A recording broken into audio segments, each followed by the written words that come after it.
Good evening, everybody, and welcome to another edition of Inside the Pigskin.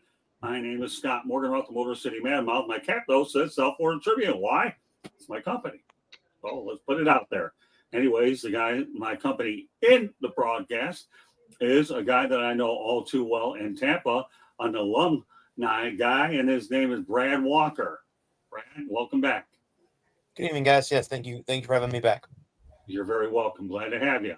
And Jeremy Ballrick, who likes to get on this show anytime he can, and we're glad that Jeremy's on. Good to have you back, Jeremy. Always happy to be here, Scott. Always good to have you. Come a long way.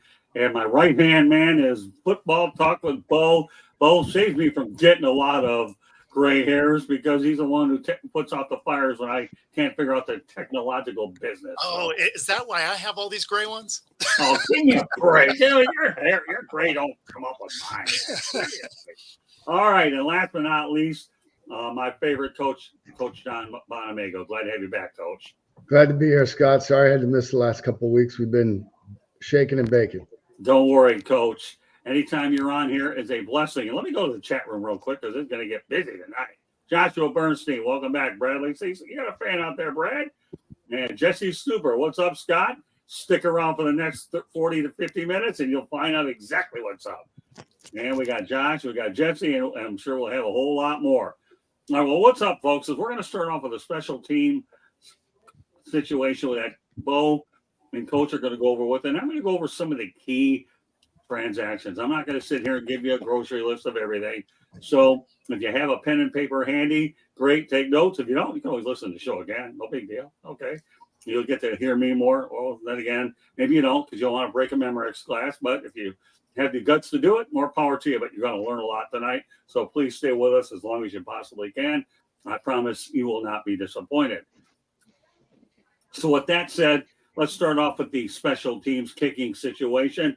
Well, let's talk about your suggestion, and this goes directly to Coach Bono. None of us will comment on it, and then we'll get to the rest of it. Okay, so the new kickoff procedure that they're proposing is a hybrid of what the XFL did. And if you look at the slide here, so instead of lining up on the ball the way that they do now, they still won't move, but they'll be on the opposing 40, right? So they'd be the plus 40. And then the kick return team is going to have 6 of their guys with their foot on the 35. No one on this line is allowed to move until the ball either hits the ground or is caught by one of the return men. There's also 3 more guys that have to be within the 30 to the 35. This allows the coaches to still kind of put little wrinkles in how it is they want guys to line up. And then when they kick the ball, it has to land in this target zone, which is from the goal line to the 20. And this is where it gets a little bit convoluted, but it's really, this design is so that we end up with kickoff returns again, because as of through the last year, it was 22% of kicks were returned, and on onside kicks, only 5% were converted. So we'll get into the onside kick in a minute, but the way that this is going to work, where they really want you to target this zone, is if it goes out of bounds, it still comes out to the 40 like it always did. If it comes up short, it goes out to the 40. If you just boot it through the back of the end zone, it comes to the 35. If it hits in this zone and rolls out, it goes to the 25. So this is really designed for these guys to get this ball and return it. And although alignment-wise, it's going to look very weird, we will finally see some kick returns again. And, so in that way, it's nice to see some of the special teams get brought back into the game where, let's be honest, kicking game's been kind of neglected.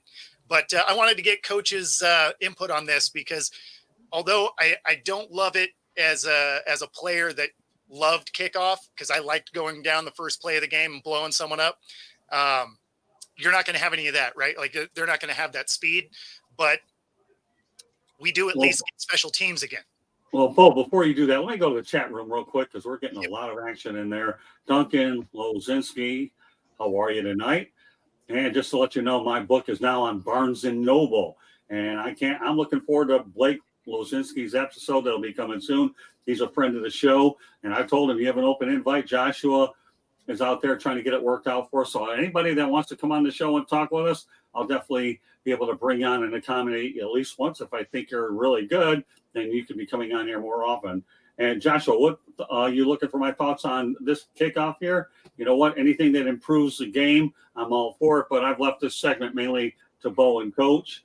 So, Jesse, it's good to hear from you as well. So I love this group that we have in the chat room. Want to make sure we get their names out there and say that we appreciate them and anybody else that comes in there. So Duncan, Barnes & Noble, that's the latest development on the book. I'll turn it back over to Bo and Coach. Hey, Bo, I had one question. Did they specify what would happen on a fair catch? Is it at the spot or is it coming out? Is it the same rule as last year where the ball would come out to the 25? So the fair catch would be gone in this scenario because none of the guys that are in that kind of safety zone. So anybody on the kickoff return that is on the 40, anybody that's within the 30 to the 35, no one is allowed to move until the ref releases them when the ball either hits the ground or is caught. So the fair catch would ultimately go away. So it's basically forcing a return at that point. Gotcha. All right. Well, I do look, we talked about a little bit about this off air before the show. And first and foremost, I'm in favor that of anything that makes the game safer. And secondly, makes this a valid play again. And so I think this is a really good effort at doing that. The last several years, because of the touchback, it's really been a dead play, which is a shame because it's one of the areas where, as a coach, you really have the opportunity to impact the game. You're going to see guys within the rules be creative with this. Did they make any specifications on double teams or trap blocks or anything like that, Bo? Because that's the other part of it. Yeah, so it didn't sound like it, at least not as of yet. I imagine if we do see this, it'll be in preseason and they'll probably tweak the rule as necessary. Right. Yeah, because I know the special teams coaches want to allow double teams, traps, kickouts, and that sort of thing. Well, so if we bring that back up for a second, there is an alignment requirement a little bit. So you have 2 outside the numbers, 2 in the alley, 2 in the center, right? Right. And so I would imagine the 6 guys up front on the return team probably do has a designation of where they can live. So if there is anything, it's probably those 3. Right. And then there is also the caveat of because inevitably a special teams coach would have tried to take advantage of this. The kicker can only run up to the 50 until the ball's touched. So you can't have a free runner. Okay. Yeah.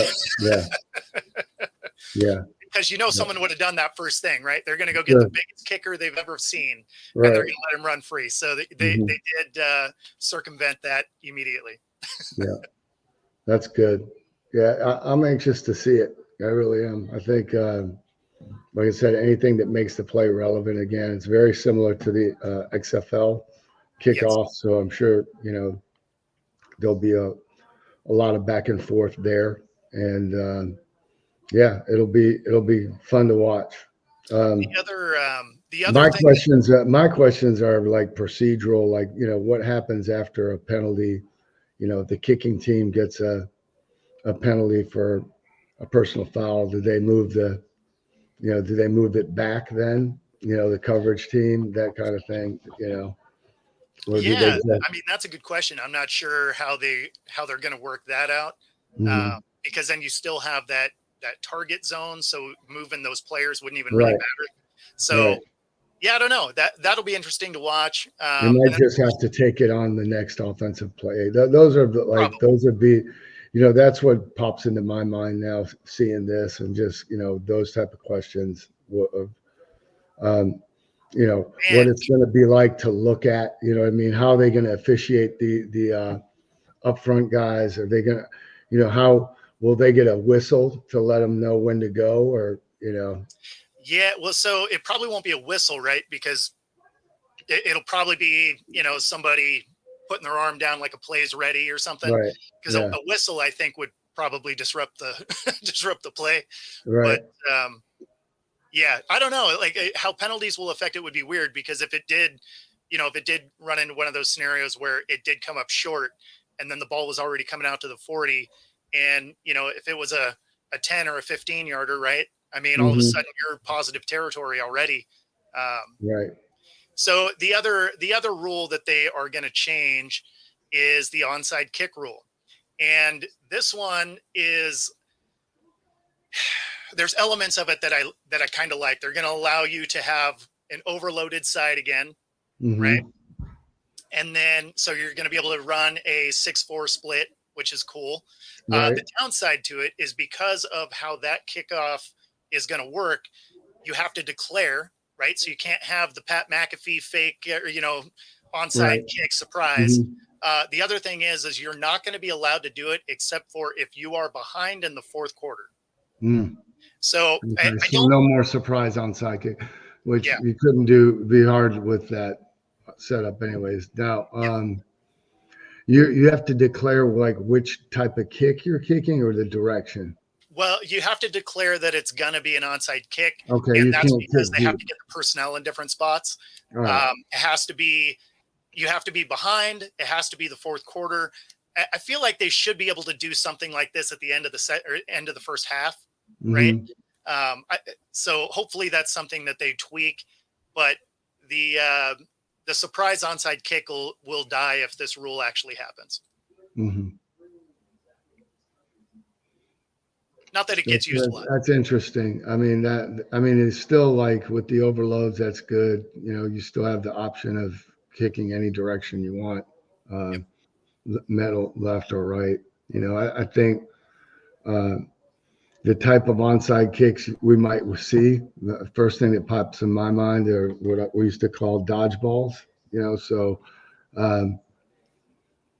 Well, I guess no, that can't happen either because the kicker's lined up behind the receiving Oh, team. that Never was mind. that was my fault. Yeah. I actually wasn't. I just put him on the wrong line. I just didn't go Yeah. back and change it. So they're going to be lined up exactly how they are today, and Okay. still no one can move. Right? Right. So this one, they don't get released until the ball's kicked, similar to how it is today. Right. So the only difference is they will allow the offset alignment. So like in that way, it's cool because 5% of onside kicks were recovered. So Right. that should help with that, having the overload. But the fact that no one gets to move prior, is still going to make it a very hard play to succeed. Right. Sure. Good deal. I like it though. It's a step in the right direction. That's for sure. Yep. And a really big, bold move for the NFL because they don't typically like to change, the optics of the game at all. But it's a much better solution than eliminating it. And I'll go to my grave with that one. Yeah, well, and it did sound like special teams coaches around the league were a fan of kind of the progression of where this could go, right? Mhm. I mean, will it be perfect? Nah, but what rule is when they first bring it out? So. Okay. All right, well, there you have it. All right, let's go to the chat room. What's going on here, Blake Lozinski? You're going on here. How are you, Blake? Glad to have you on. Looking forward to bringing you on with the rest of us. We'll figure out what show makes sense. I'm looking at next Wednesday, but we'll go out there and bring you on. If you don't want to come on, then just keep contributing in the chat room. That's okay. But we appreciate everything about you, Blake, Joshua, and everybody else in the chat room. So, come on, Blake. It isn't too hard. You don't have to deal with us. We're laid back. We have a family environment here. And with that said, let's talk about some of the news here. We're not going to get to every free agent signing. So for those of you that think we're going to do though, no way. We don't want to. We want to make sure you are able to have the rest of your evening without me going over every last one. So what I'm going to do is going forward is talk about certain things. I'll comment first and then turn it to everybody else. Let's talk about Sam Darnold going to the Vikings. 1 year, $10 million. Here's what I think. Number one, are they going to get another Baker Mayfield where he does well? Then you sign him to a longer-term contract possibly. Or is Sam Darnold the placeholder for the rookie quarterback that perhaps Minnesota can draft? You could go either way on this. So with that said, I'll go from top to bottom. Coach, what do you think about Sam Darnold? I like it. I think it's a good chance for him to kind of get a fresh start. And I thought the deal was a fair deal for both sides. Okay. Brad? Yeah, I agree with Coach. I think in some cases, players, having a change of address helps them. I mean, coming in with the Jets, this is an opportunity for him to kind of be like a Baker Mayfield and go out and try to prove it to where he can be a starter. Or like you said, Scott, he could be holding the fort down for the rookie quarterback, the Vikings draft. But I like the deal. Okay. All right. We'll turn it over to Jeremy. Well, that's because they couldn't afford the 30 to 40 million that it would have took to keep Cousins first and foremost. Sam Darnold is definitely a downgrade from Cousins, no matter how you slice it. He Right. has to learn a new system. He has to learn a new offensive coordinator. He has to learn his new offensive weapons. He had good offensive weapons when he was with the Jets. We saw that game 1 in 2018. He looked like the second coming of Joe Namath for a game. And then all of a sudden, boom, he fell flat on his face ever since. And he's fell flat on his face everywhere he's been. He's been in 3 changes of sceneries. I expect the same here in Minnesota. He's not that good of an NFL quarterback. Well, therefore, what you're pretty much doing, Jeremy, is you're validating my point. He's probably a stopgap for about a year. Get somebody you draft somebody, you bring him in, and before long, you have a one and done. All right. With that said, we'll let Bo wrap up this topic. Go ahead, Bo. Yeah, no, that's exactly it. Is he's just there to fill a spot because they lost their guy, right? So he's gonna basically be that bridge quarterback for whoever they end up drafting. And I don't expect him to do a lot. Okay, very good. Onwards we go. Russell Wilson going to the Pittsburgh Steelers, a 1 year, $1.2 million. According to Ian Rappaport, Denver owes Wilson nearly $38 million after terminating his contract. Well, you know what? In Pittsburgh, the Pirates don't like to spend a lot of money. In this case, the Steelers don't have to spend a lot of money thanks to the Denver Broncos, who said Christmas doesn't come a little bit earlier. All right, Jeremy, we'll start at the top with you. Okay, Russell Wilson. Great move for the Steelers. They get to pay him 1.2 and he still makes 40.2 million this year. What a great move. I mean, the Broncos overpaid and now they're paying back because now they got 83 million in dead cap over the next 2 seasons because of it. They had to trade away Jerry Jeudy for a snack-sized can of Pringles and a fountain pop just to be able to afford to get their roster ready with draft picks. There's going to be a mass exodus there for 2 seasons of overpaid players is what's going to happen. And you're going to see that Sean Payton might not be able to resurrect this team as quick as everybody wanted to. Good points, Jeremy, all the way around. Over to Coach. It's a great take, Jeremy. I think so. I feel the same way. It'll be interesting to see how this one works out. You know what I mean? Again, it makes a lot of financial sense for the Steelers. It's a safe gamble. They're really not invested that much financially. If it works out and he has he can kind of return to form, then it was a great investment. If not, then again, they don't have that much capital wrapped up in him. They can keep looking for that next Ben Roethlisberger. Yeah, let me go to Joshua Bernstein's question, Candy, who's asking me what I think the Dolphins for the upcoming season. They're losing a lot of good players because they were in salary cap purgatory. Now the question that you have right now with Miami is, can you at least find replacements that are marginal enough to offset some of what you've lost? That's going to be the key. So as far as the season is concerned, well, everything's going to depend on whether Tua could stay healthy. They managed to get a healthy year out of them. But again, when that salary cap can bite you, and it appears to have done that to the Fish, I'll be looking to see what happens over the course of free agency and the draft, Josh, and then I'll probably be able to give you more clarity on that. But that's what I see at the moment. All right, so with that said, we've got Brad and Bo left. Is that correct? Yep. All right, Brad, go ahead. Yeah, I think I agree with Coach and Jeremy. He goes to a team that that's right. Mike Tomlin has never had a losing season. He's in a good spot in Pittsburgh. That's all I'm going to say about that. All right, Blake Lozinski. Do I like Mahomes? Yeah, he's a great quarterback. I did not like the guy. I'm not going to use the word love out there. I only use that for my wife. So there you go. But liking players, that's another story. So nice. But Blake, you know how I feel about him. Heck of a quarterback on his way to Canton at some point down the road. But he's got 3 Super Bowls in his pocket. And with that said, Bo has the last word on it. As I mentioned before, Russell Williams is a better buy than the dollar store. Okay, because that's what you got here. Go ahead, Bo. Yeah, no, I mean, obviously this is a great move for the Steelers. They get him for nothing, and they needed competent quarterback play. They had a great defense. So, I mean, they'll still be able to get that out of Russell Wilson. And honestly, this is a good opportunity for Russ to resurrect his career, right? Because the last 2 years weren't good. His last year in Seattle wasn't amazing either. So he needs to use this platform to come in and absolutely ball out, because if he struggles here, his life in the NFL, you know, could fall away. Yeah, but you know what I like about this thing with the Steelers is the fact he's going to play for Mike Tomlin, who could provide a calming influence. You don't need Sean Payton on your back every 5 seconds who doesn't believe in you.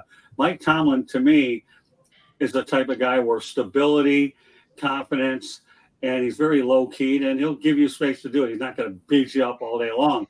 I'm not saying that tactic works or doesn't work, but obviously we saw a problem there with Wilson and Sean Payton called a disconnect. The fact is with Mike Tomlin, I give him a puncher's chance to at least find a home over at Pittsburgh. Time will tell how it actually plays out.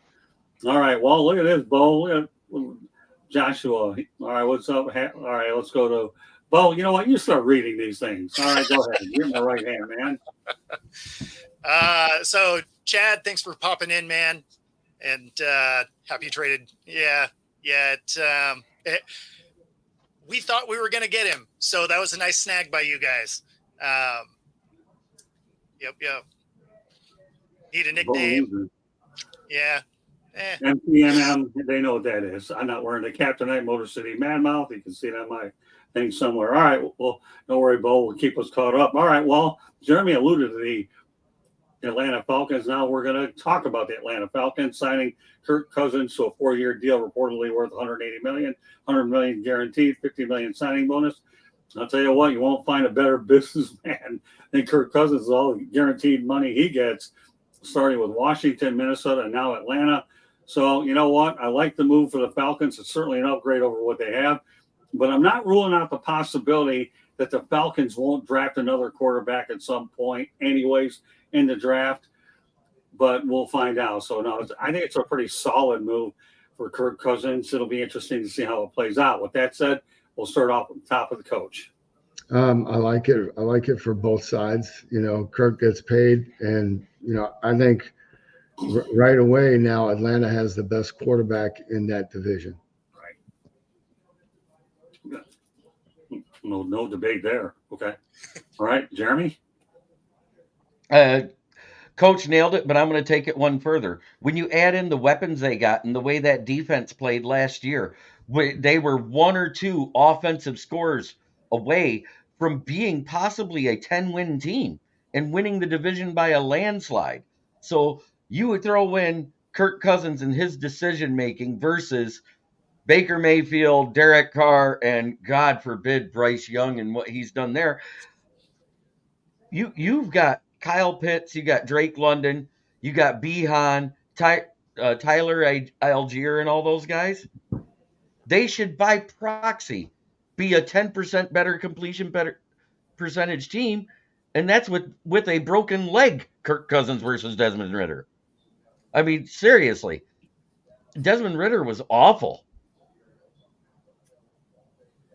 Yeah, he really wasn't. That's for sure. All right. With that said, Bo, here you go.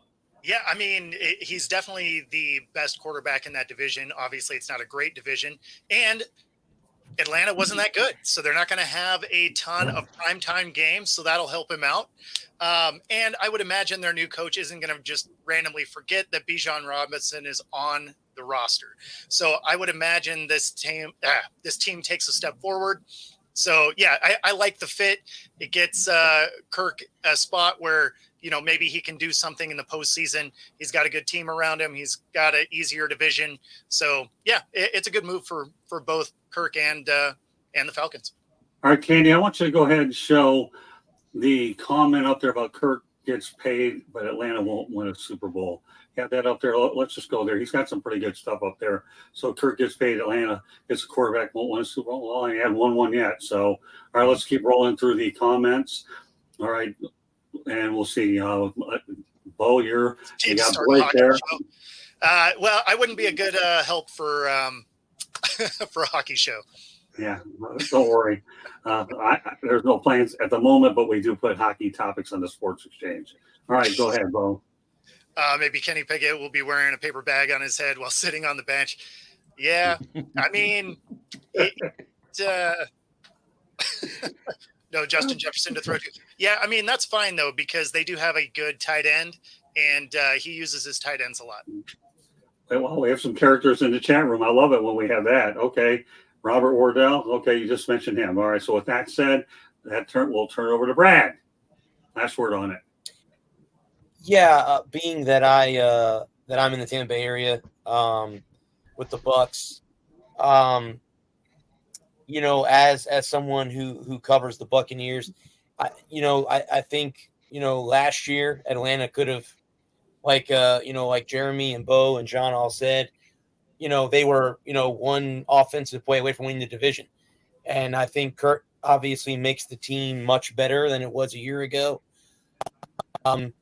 So, yeah, I think it's a good move for the Falcons, and I think they're trying to overcome their collapse against the Patriots in the Super Bowl. They get to the Super Bowl and actually win one. I know they've been there a couple of times, but this might be the player that might help them win their first. So everybody's spoken on the subject, right? Right. Yeah, so you think Kirk Cousins gets over the hump in Atlanta? I do. The weapons that he has, that defense, yeah, by far, Bo. We were just talking earlier about some quarterbacks having to change addresses. This might be the one that, Kirk did very well in Washington, and then did well in Minnesota. Because obviously the Vikings couldn't afford his contract, so he went to Atlanta, and I think he can definitely help the Falcons. And yeah, the NFC South is not the greatest division in the world, as we saw last year. So yeah. All right. Well, with that said, can I add one more thing on that, Scott? Absolutely. I'm sorry. When you start talking about is Kirk going to be a good fit in the offense and all of that stuff, just remember, Bradley, you mentioned it, right? He was in Washington. Well, who was his offensive coordinator in Washington? It was Sean McVay, right? And, where is Raheem Morris and his offensive coordinator, Zach Robinson, coming from? They're coming from, they're coming from LA. They're coming from the Rams. So it's going to be a system. Look, the head coach he just left in Minnesota, Kevin O'Connell, where did he come from? The Rams, right? So it's going to be very easy for him. There won't be a transition. He knows the offense as good as all of those guys. And so it's a perfect fit from that standpoint. I see Raheem, who I really like a lot, as a defensive head coach, and with the talent that they've got on that defense, which Jeremy talked about, they're going to be a team that's going to, play, I think, to their strengths, which is their defense. Try to keep them off the field. Let Kirk Cousins not make mistakes and score.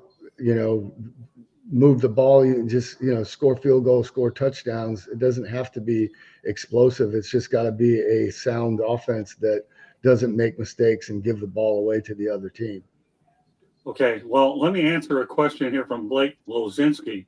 I like to ski, but once upon a time when I went skiing out in Vermont, I tore the ligaments in my ankle, led to knee surgery, and that was the end of my skiing days on Christmas Day. And by the way, a footnote there, Billy Martin was killed in an auto accident at night on Christmas Day. With that said, let me go over some company business before we proceed to the next topic.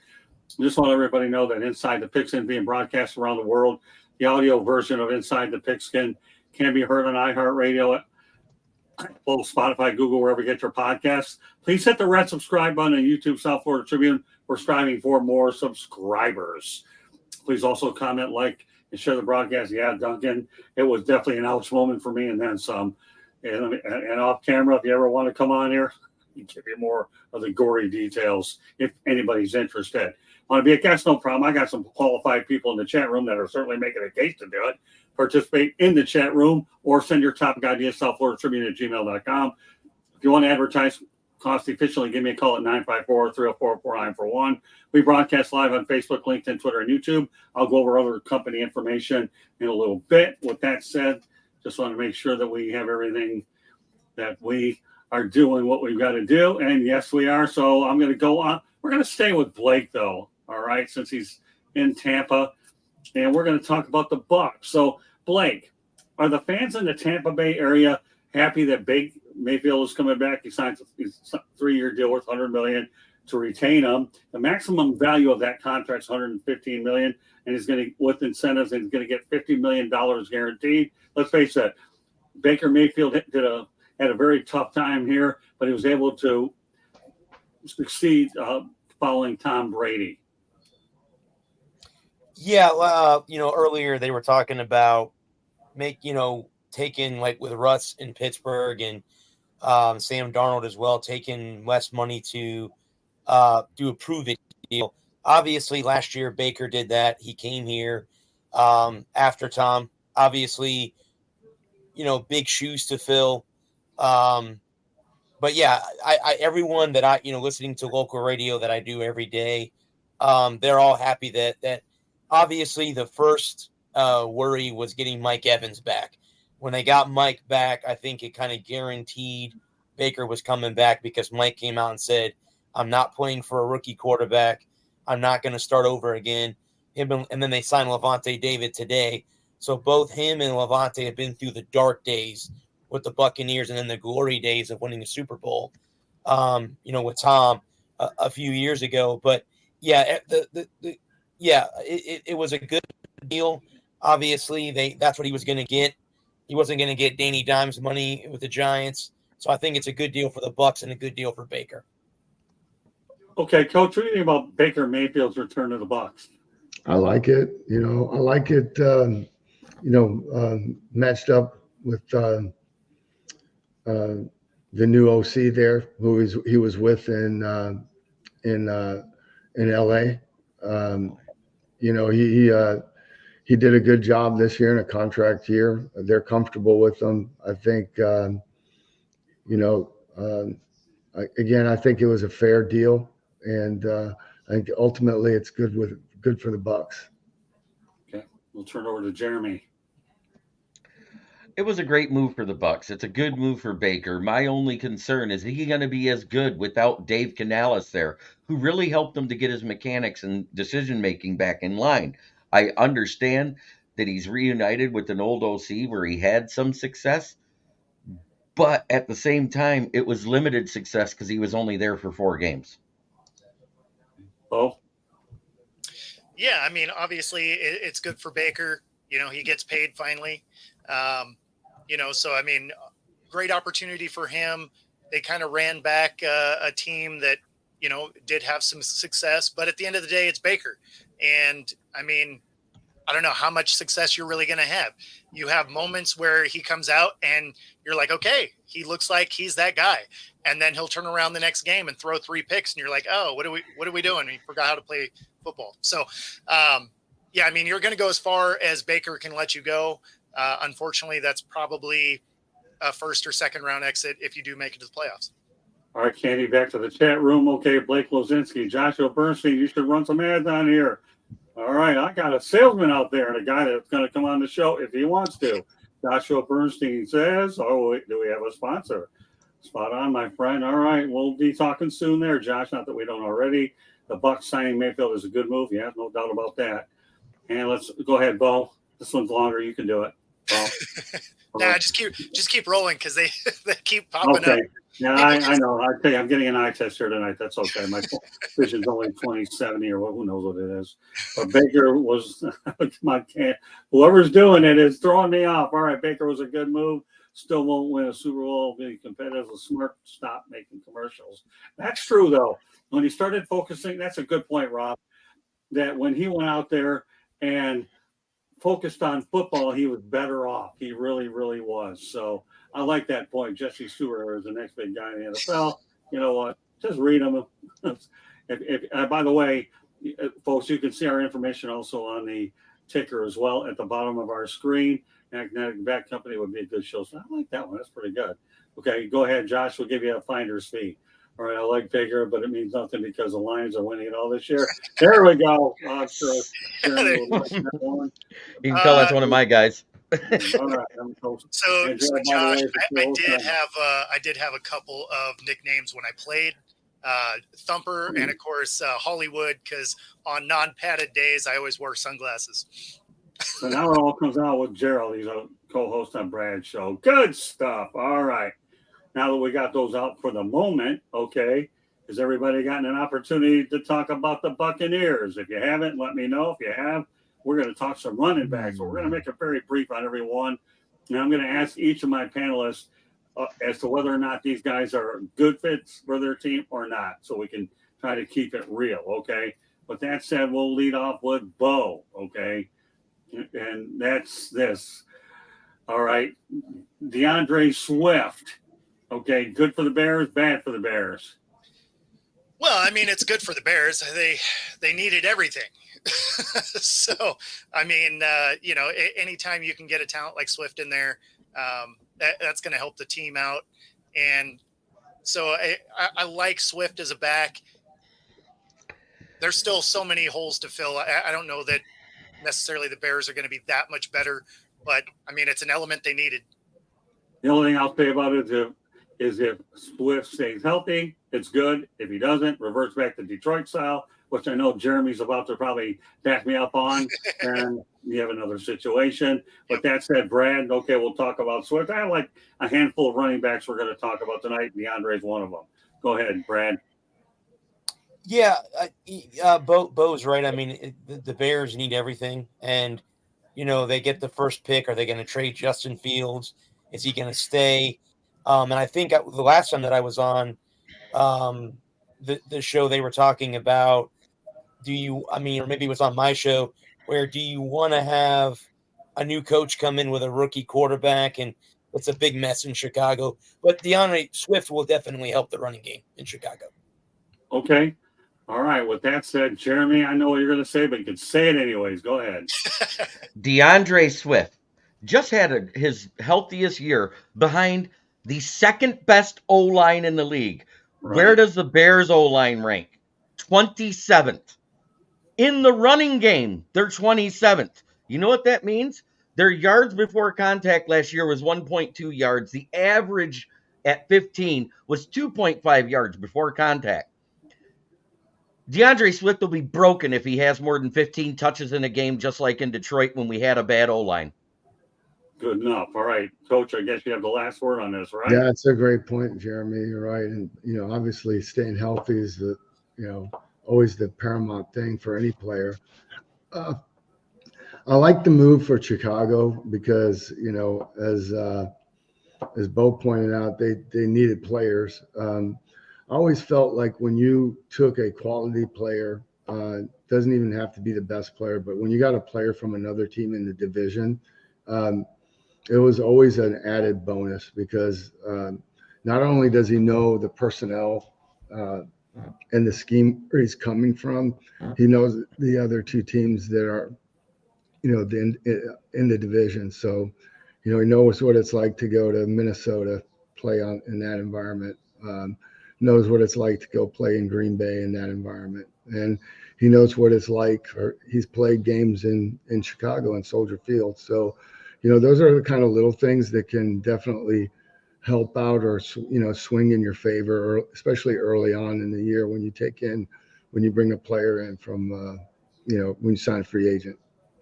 Okay, Blake, you asked me how you can buy a hat. Which one you want, South Florida Tribune or Motor City Madmouth? What you can do to get one is contact Candy Eblings through southfloridatribune@gmail.com, and she'll email you back and forth, and we'll get you one. How does that sound? Thanks for asking. We appreciate you very much there, Blake. I'm still looking forward to getting you on there, pal. So don't worry. Well, I won't be too hard on you. All right. Well, let's go to Derrick Henry. If I can put one other thing on that. Yeah, sure. The other thing that helps, and it makes it look like they may be keeping Fields there, is Swift does have pretty good hands out of the backfield as far as small, short catches, which is all they seem to allow Fields to throw. So I think he will get utilized in some of that short passing game. All right. Well, since you're on camera, you know what, Bo, we might as well start off with you here with Derrick Henry. And I'll ask you guys here, just give me a good move or bad move, a little bit of extra. But, you know, Derrick Henry with the Baltimore Ravens, boy, that to me seems like you got a beast. And Lamar Jackson's got to be the happiest person on the planet with Derrick Henry in that backfield. All right, Bo, since you're on camera first, okay, go ahead.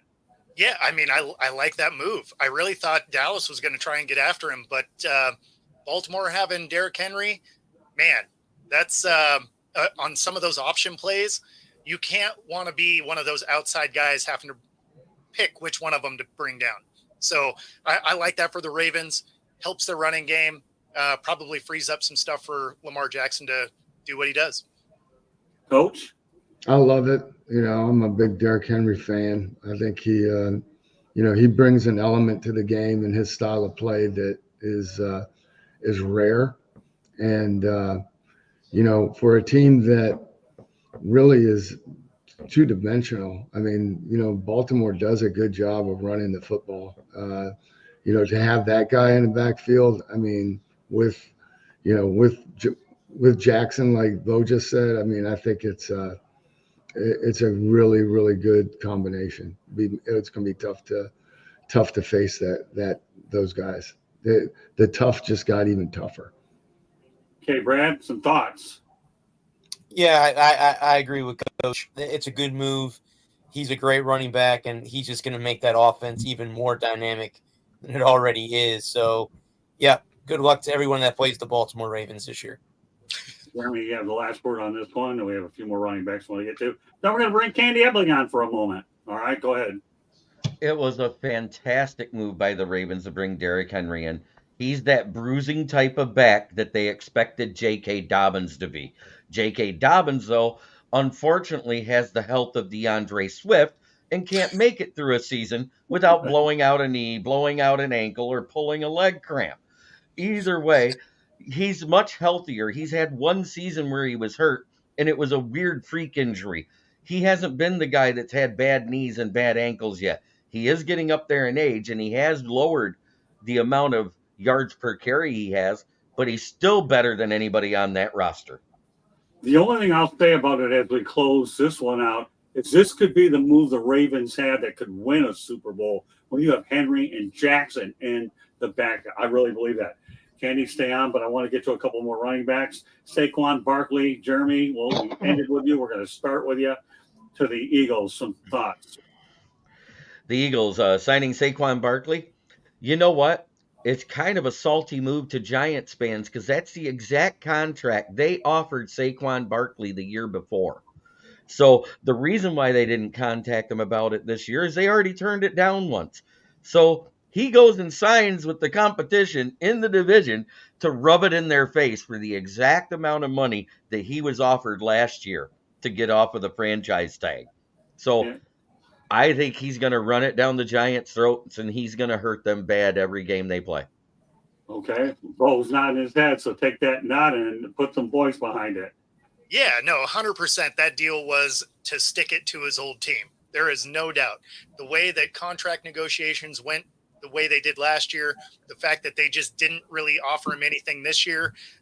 Yeah, players are people, right? And if you can go somewhere to contend, you can still get paid, and you can stick it to the guys that didn't want you, you absolutely do that. Yeah, but the only key here with Saquon Barkley is he must stay healthy. He really does. Well, they have a good offensive line. Well, that's true. But if he stays healthy, then the deal looks even better. But again, we talk about running backs. You know, they do tend to get injured for whatever reason. But staying healthy, and you're right, the Giants are in trouble. Okay. We got who's next? Hey, Scott, I wanted to talk about Gerald Wisniewski's comment here. The one about Barkley left the Giants because of the QB.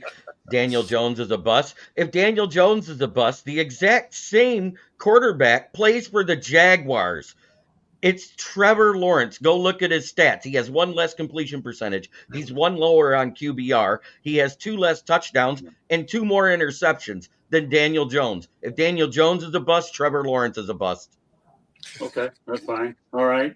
I guess you got Jeremy's goat rolling. All right. So, Candy, you're doing a good job keeping everybody there so I don't lose track because my head is going everywhere. All right. Brad, some thought, which is a good thing. I love this action. This is unbelievable. One of the best shows we've ever had, and I love the action. It's nonstop. All right, Brad, Barkley. I agree with Bo and Jeremy. You know what? It's time for Saquon Barkley to make money and be represented. And you know what? Sorry, Giants, you wasted away. And guess what? Now in Philadelphia, he's going to stick it to you. And then when he holds the Lombardi trophy over his head in the near future, he's going to think back and say, yep, could have been in New York, but I won it in Philadelphia. Yeah, just on I-95, right? Okay, so there you go. Who's next? Coach. Go ahead, Coach. Yeah, I think this is kind of a combination of the last two answers, right? So same things that we just said about, DeAndre Swift going in the division to going to Chicago. That same thing holds true with Saquon. And then, what you guys have mentioned is the other portion of that, which is the motivation factor, the pride factor. Divisional trades always, or divisional, pickups, guys that within the division always favors the traveling player and the receiving team. Okay, well, we're going to go to a guy that I have a little bit of partiality to, and that's Devin Singletary. You know what?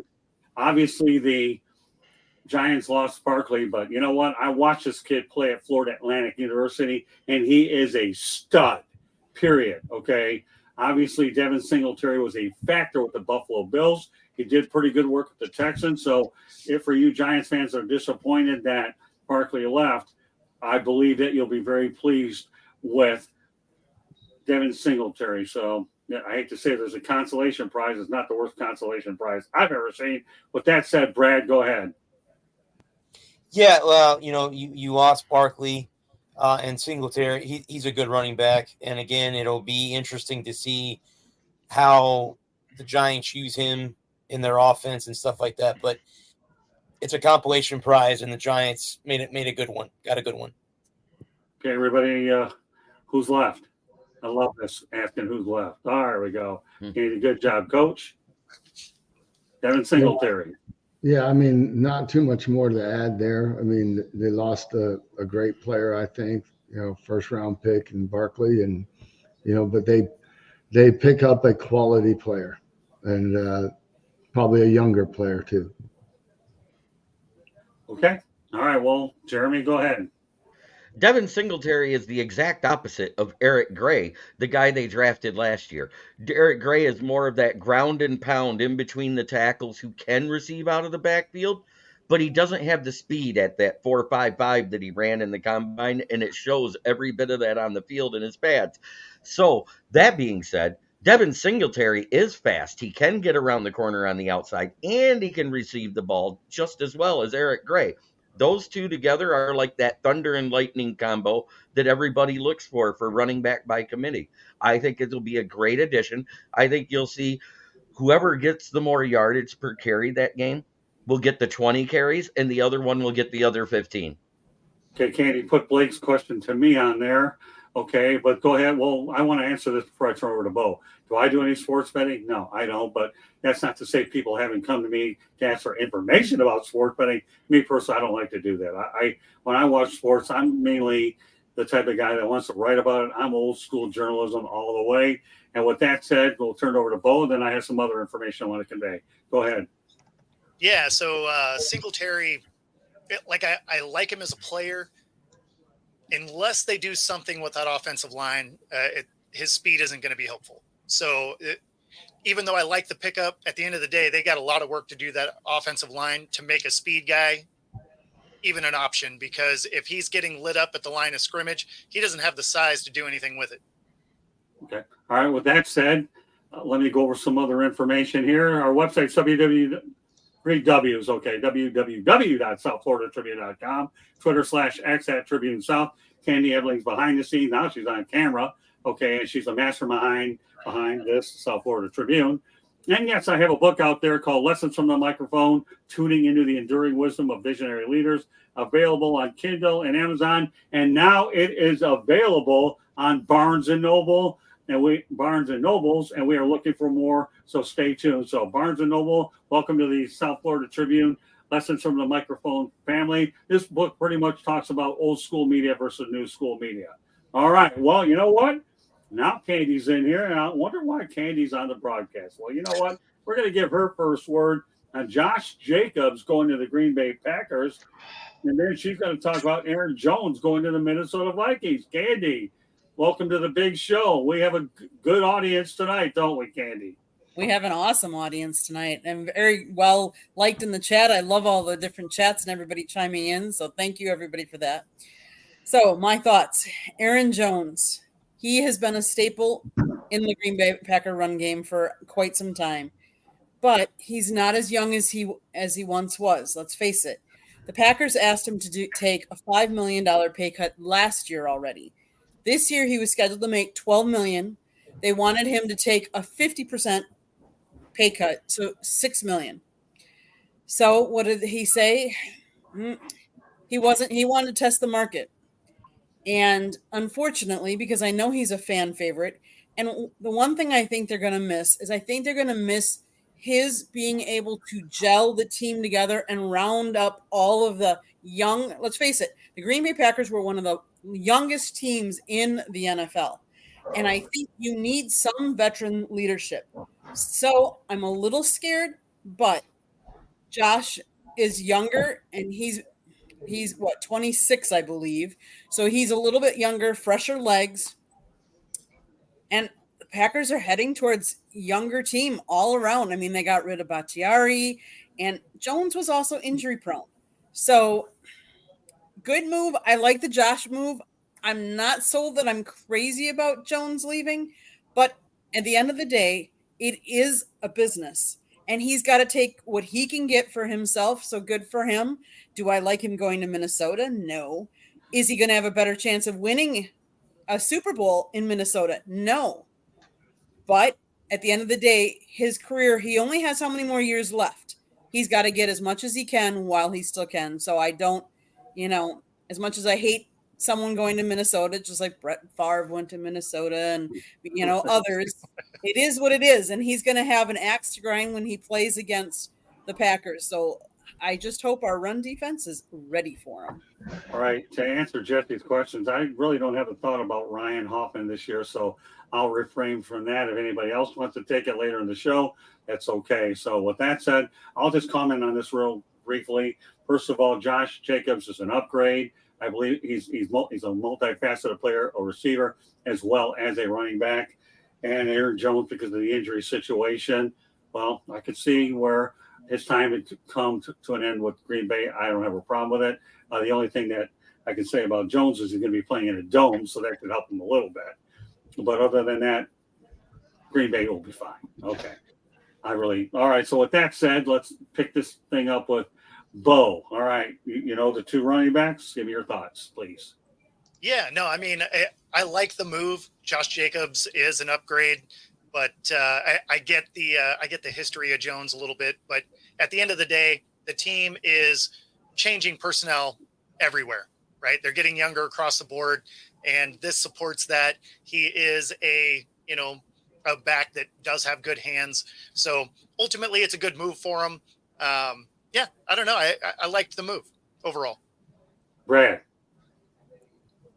Yeah, I agree. I think it's going to be easier for Josh Jacobs, obviously, in Green Bay. They're getting younger.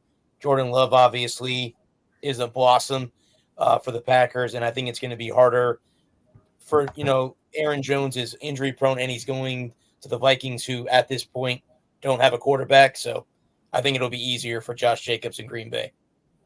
Hey, Jeremy. You know what I think?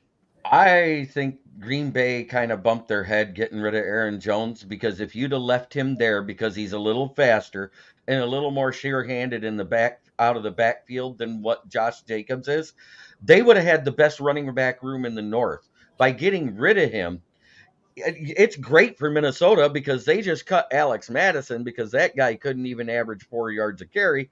Right. And he's going to do better than that there. And he's going to be somebody Sam Darnold can rely on as a check down, because let's face it, Sam Darnold is check down Charlie of the NFL. That's good. I like that. All right, everybody. But Josh Jacobs, she was right about one thing. Josh Jacobs just turned 26 on February 11th. He was born in 1998. Okay, we'll turn over to Coach. I have zero to add after all of that excellent commentary. Let's move on. I'm good. So, Coach, what do you think of the crew we have tonight? It's a great crew. Yeah. Great crew. I'm proud of the participation in the chat room. I really am. All you people in the chat room. If I could hug all of you, I would, but at least you know I'm thinking about it. Candy, you know what? If you want to stay on, we only have 2 more topics. Fine. If you don't, that's okay. 2 more topics to go before we wrap it up tonight. The Patriots trading Mac Jones to his hometown Jacksonville Jaguars. I'll just say this, okay?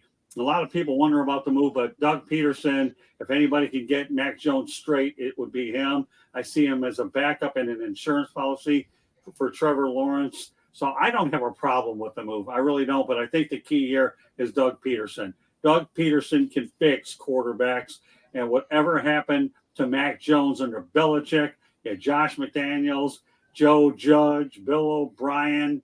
Okay, Matt, as Jeremy would say, I'll say it for you, Jeremy, because you're not going to say it, Matt Patricia. Okay, but I will this time. Okay. You can't recover from that mentally anyway. So, all right, Doug Peterson, you can fix Mac Jones. All right, Candy, go ahead. Give me your thoughts on this one. If Doug can't fix Mac Jones, nobody will be able to. Let's face it. Doug's a proven, he was a quarterback back in the day. That's what he specializes in.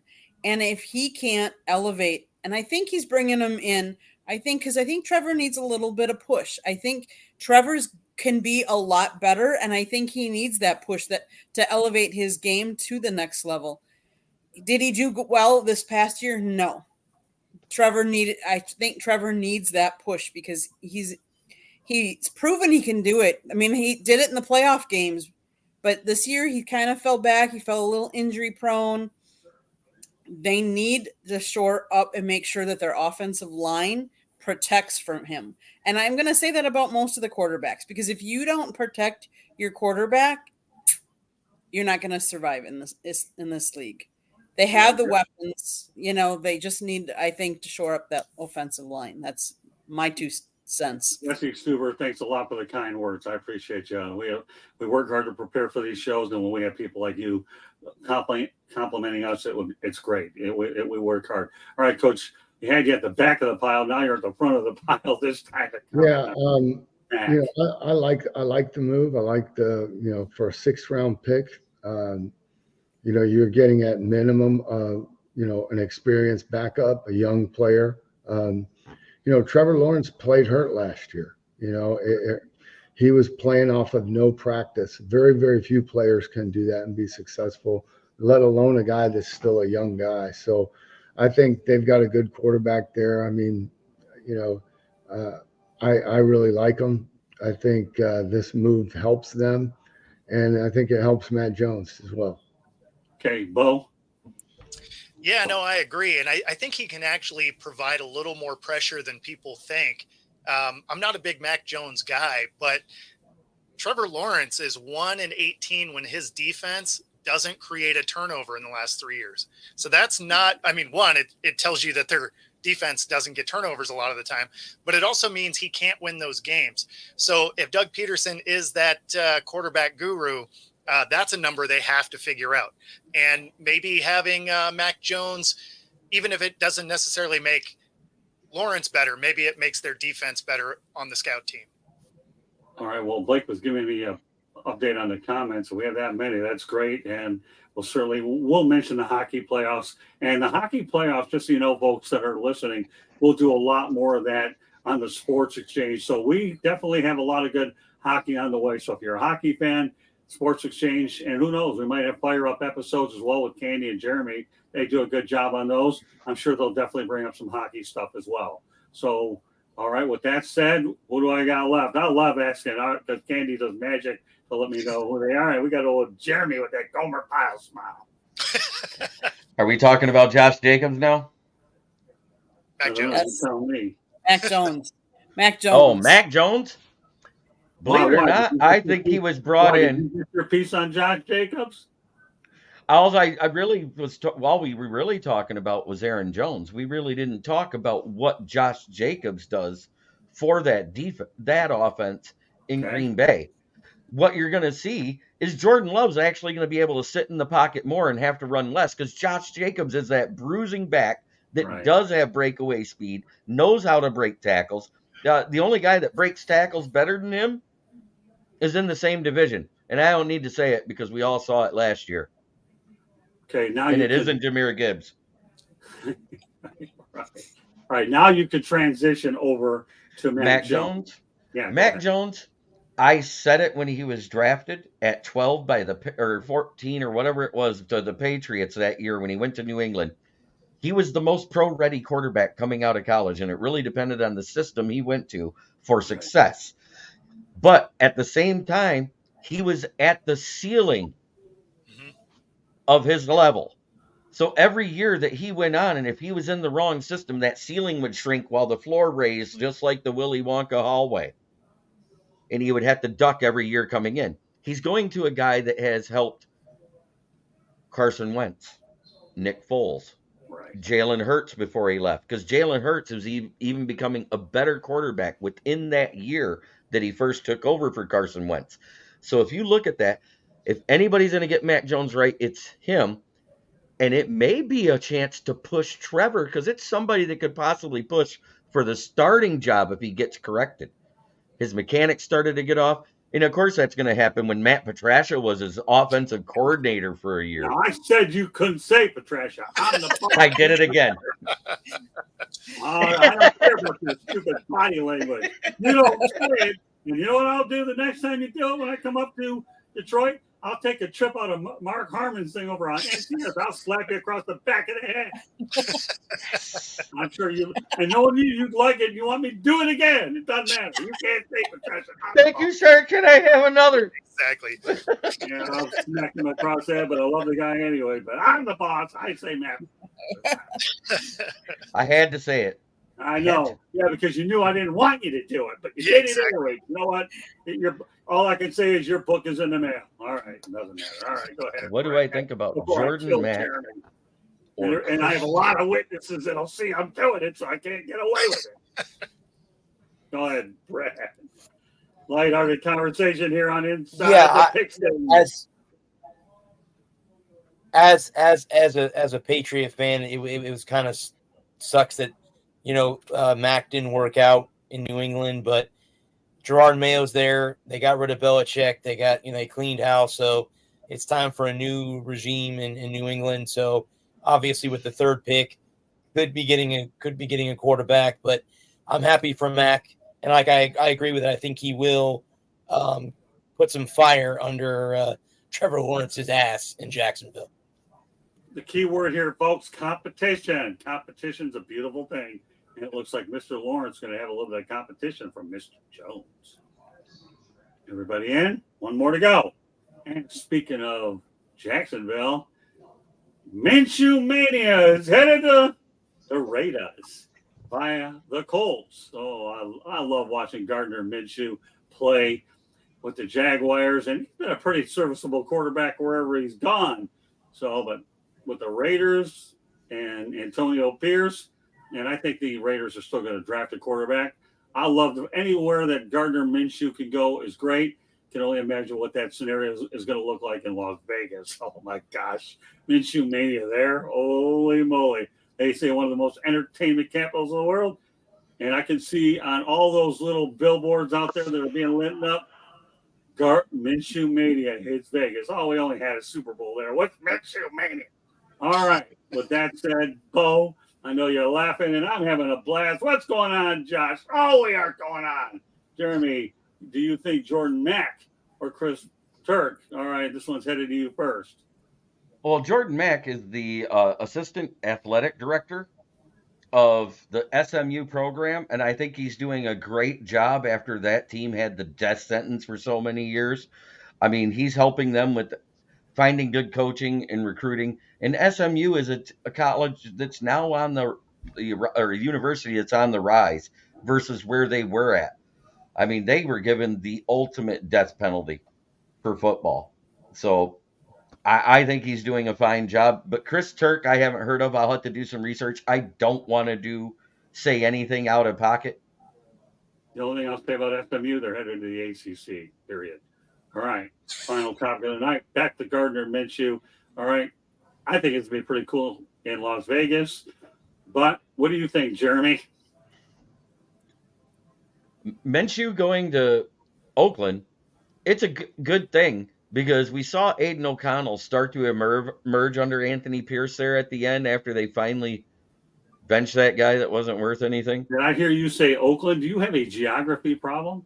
No, there will always be the Oakland Raiders in my eyes. All right, that's where the clarity is. I didn't know if there was a geography situation that got in the way of all of it. Not a geography thing. They're still the Oakland Raiders in my eyes. Okay, well, just like I still say San Diego Chargers. All right, well, I'm sure we have a lot of fans out there will probably agree with you with both assessments, but continue on. But Minshew is one of those good to great backup quarterbacks. He's falling in line with like Ryan Fitzpatrick. He's not good enough to be your starter and take you through the entire season. But if your quarterback goes down, he's good enough to win you some games. Okay, that's fair enough. Okay, we'll turn over to Candy. She was with me when Minshew Mania was going on. Oh, do I miss Minshew Mania in Jacksonville? But with that being said, he is a very good backup quarterback. He is one that has such a good work ethic that he is constantly there and he's putting everything into it. Let's face it, the Colts are bringing back Anthony Richardson's coming off his injury. So Gardner went to someplace he got money. He's getting, his deal is 2 years, $25 million with $15 million fully guaranteed as a backup. Who wouldn't want that? Like, and is he going to be a QB1? No. And he realizes that, but take as much money as you can for as long as you can with whatever team you can as a backup to sit and help foster and bring. He is someone that can also help mentor and help push and elevate other young quarterbacks and other team members as well. So I think it's a good move. Just to let everybody know, I covered the NFL draft and was in Jacksonville when the Jaguars went ahead and drafted him, and Doug Marrone and Tom Coughlin were excited about him. And when they brought him on the phone there, it was just fun to listen. And he was a later round pick, so you can draft a good quarterback anywhere. Let's go to Jesse Stuber. Back to the comment section. We don't leave anything out. Jacksonville is actually my favorite city down in Florida. I actually had the desire of buying there once. I was able to own a home, but I went to Alabama rather than own one. Sorry, nothing wrong with that. Good, sounds like a good sound business decision. Okay, we'll go to the one below it. Okay, everything down there is climbing up like great with the prices. All right, the man that doesn't live too far away there is Coach. Go ahead. I like the move. I thought Candy and Jeremy both had really strong points. I mean, again, you're bringing a guy in to be the backup. He's played really well in spurts, as Jeremy pointed out. You're not the guy that you want to lead your team for a full season, but if it's for a stretch in the middle of the season or at the, because you have an injury, I think it's a good fit. Happy for him. Brad? Yeah, he's been good everywhere he's gone. And, like Candy said, he can mentor your young quarterback. So happy for him. And, I agree. I agree with Jeremy. I still call the Chargers San Diego. I don't call them Los Angeles. So, yeah, They will always be the San Diego Chargers in my eyes. Okay. Bo, you have the last word on this. Yeah, I stumble when I when I say San Diego. Also, I've pretty much got Las Vegas down, but yeah, for whatever reason, I struggle with San Diego Chargers. But Minshew, I always make that same comparison, as he really is this new era's Fitzpatrick, and so he's a lot of fun to watch. He brings excitement. He can win you games. He can also throw a bunch of picks. You really never know, but he's always a ton of fun. So for him to go with the Raiders, I mean, I feel like it's a good fit. He probably will actually challenge for a starting spot there at first. Okay. Well, there you go. Yeah, I have a feeling there's more to this move than meets the eye. What an awesome show here tonight. And I'm glad that we were able to get to everybody in the chat room. I'm so proud of the participation that we ended up in the chat room. I know we're over an hour, but you know what? I'll go as long as we have to go to make sure everybody's voice is heard inside with my crew as well as the chat room. It doesn't make any difference to me. That's what we're in this business to do, is make sure we entertain and inform. And tonight we had a pretty good house, but we're looking to get much better than this. I'm not satisfied with this, but let me tell you, the word improvement and growth is something that I really dream about every day with this platform. I'm proud where it's gone, but I'm really proud of where I have the right horses here to make sure I know where it's going to go. With that said, I'm going to do something a little different tonight, okay? We're going to let Candy Ebling lead off to give our information, and then I'll go right down with everybody else instead. Okay, Candy, go ahead. I'm not saying it. The only thing I'll say is for those of you that have been watching us, we have the ticker at the bottom so you can get all of our information there. And those of you that are listening, we got Candy Ebling. Go ahead, Candy, take it away. If you enjoyed this episode, and there were so many people talking, so many comments, great, awesome, love the interaction, but there's a red subscribe button. If you see that red subscribe button, that means you have not subscribed to us. Why not? Come watch all of our programming. If you like baseball, we have 108 Stitches Baseball Talk, which is normally on Monday nights. Inside the Pigskin is Tuesday nights. Sports Exchange, we talk about all sports. We've talked about cornhole. We've talked about hockey. We've talked about, you name it, we've talked about it on there. Thursday nights is typically Fire Up, but it also is Pundits Pundit. And then you never know, we might sprinkle in some other shows in there. Motor City Mad Mouth, No Limits. We've talked to book authors. We have Professor and Pupil. We have Fire Up Michigan, Fire Up Wisconsin, Fire Up Florida.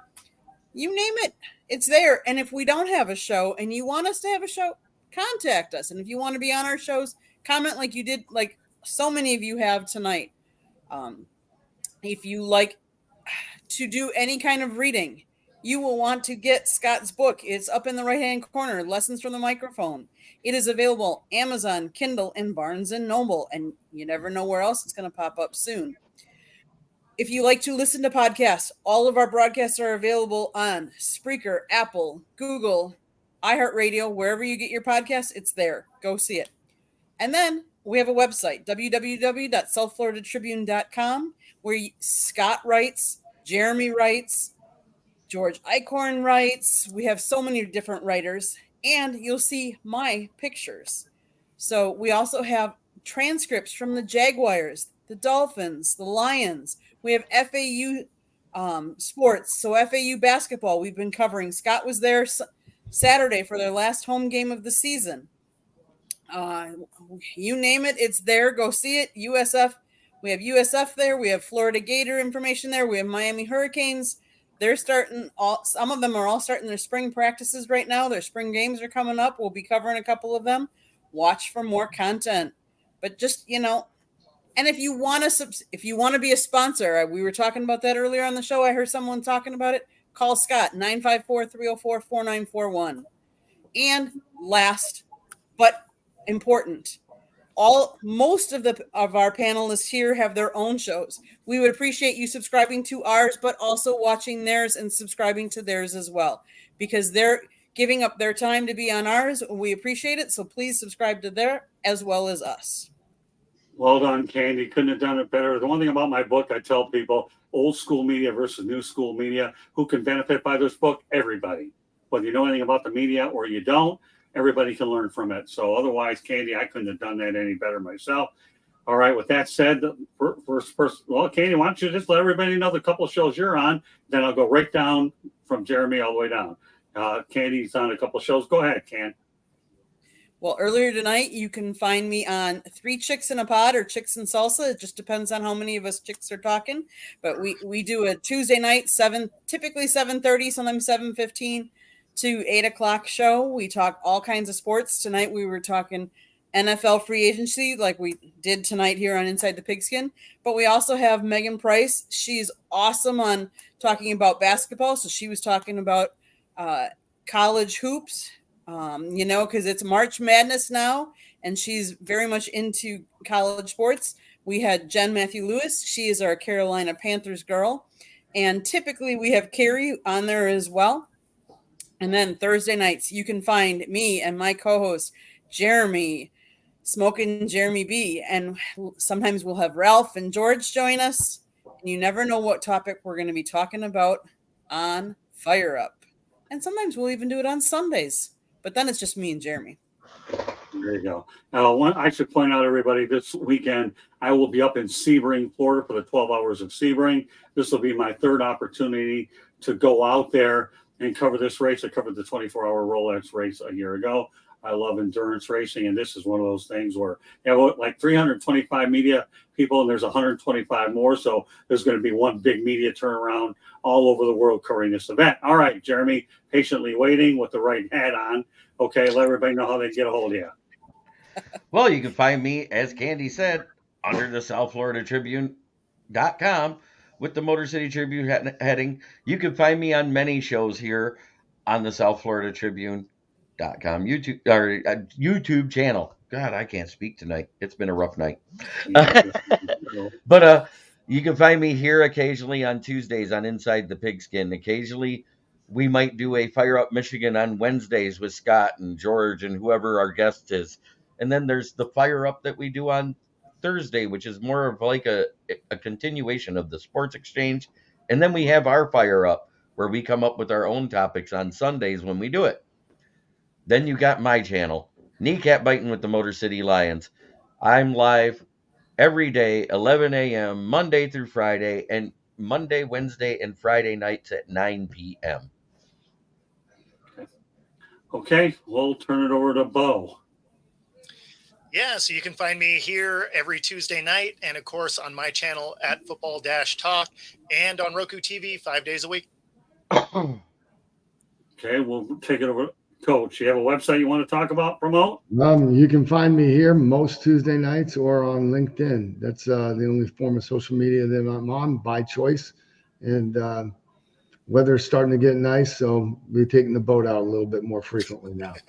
All right, did you mention something about Portsdown University? Do you want to elaborate on that? No, I don't.